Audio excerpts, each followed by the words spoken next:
it was explained to me, and maybe Wynn can put it in better words than me. I think you put it perfectly, Alex. I don't think I could add to that. That's exactly how I see this rolling out, and you can see it happening around you every day. It's quickening, it's accelerating, it's reaching this focus, and we're coming right into the crosshairs now. And that's why the dark side's giving us all the full court press. You know. Yeah, it's throwing everything it can. Well said. That's right. Yeah. And JP, how do you think you'll feel when we go through this process? Do you think the sort of Lyran trauma that you're sort of carrying now, do you think this will help resolve that? Well, here it is, all right? And what the trauma is our unhealed grief. And to that end, anybody who listens to the show that I did last week, actually there's a process at the end that I take people on a journey back to reconnect with your original Lyran self. If you are moved by the story, then, you know, it's touching you and need to do the healing, and that will reconnect you with your own self before all of this happens. And it's just like the Andromedan camera, where you revibrate to the time when you're healed. You regain the vibration of who you are before this shock happened to us. And we just didn't know how to deal with shock. Now we know, you know, shock is, you know, we have to be somehow careful. And Alex, what you were saying about the sending the Lyrans through the Pleiadian system to basically turn them into super soldiers, because you need that kind of psychic and mental armor in order to exist on this planet. Okay, that wasn't me. I believe that was Wynn who said that. Oh, sorry, Wynn. Sorry. Yeah. Sorry, but I mean, in general, I can completely understand what that's all about. It's actually, I said that. Oh, there you go.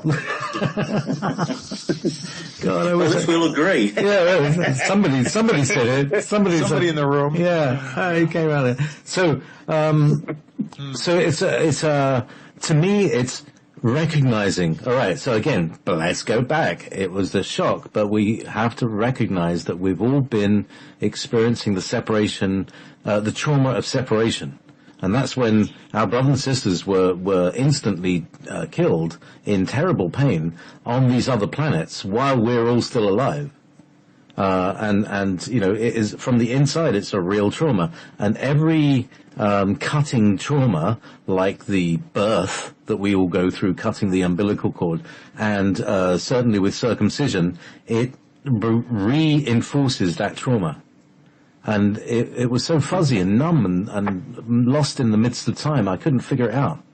And it all, you know, it's all kind of come clear to me recently. So I'm sure that this is part of the galactic wave of reawakening, of getting our stories back and getting our vibrational energy from when we were whole in the last cycle, so that we can come through this new thing with a renewed wholeness plus the knowledge of good and evil. Because I'm sick of apple pie. Sorry. Actually, I love apple pie. It's the wheat. It's the wheat. Yeah, it's the anyway, sorry, Wynn. Yeah, interesting metaphor. Do you think it's also a motivator? Because part of that, the grief, is the loss of knowing who we were and losing that. And yet now we're at a point where we can see that we can regain some of that just by realizing who we are and reaching out to be who we can be. Absolutely. And it's why Lyrans went crazy. We went crazy with grief. Well, that's why we and it was not healed. You see, it's never been addressed, and that's what I'm trying to address. The grief is the thing that we need to not minimize and recognize that it's been the basis of why we've made mistakes. Yes, but at the same time, it has given all of the different star nations a different level of emotional depth because of this.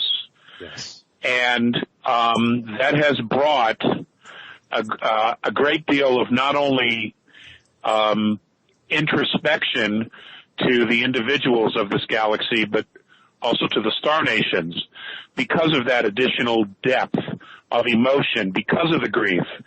And at the same time, many star nations are now at a point where they have a very clear perspective regarding the reptilian races, especially the draconians and the regressives, where they simply choose not to change.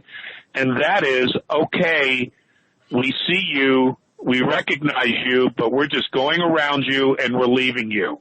You're on your own.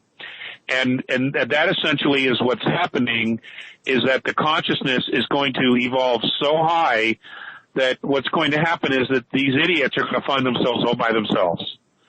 Literally all by themselves. And no one will even see them because their frequency is so low. So low. That's correct.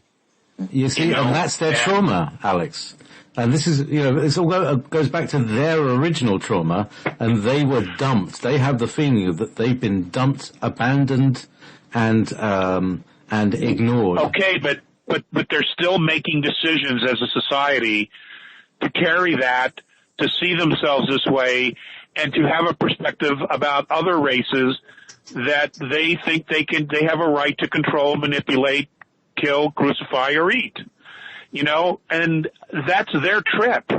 That doesn't have to be our trip anymore.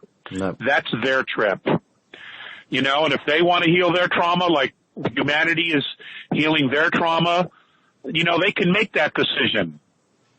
But they haven't. So we're moving on.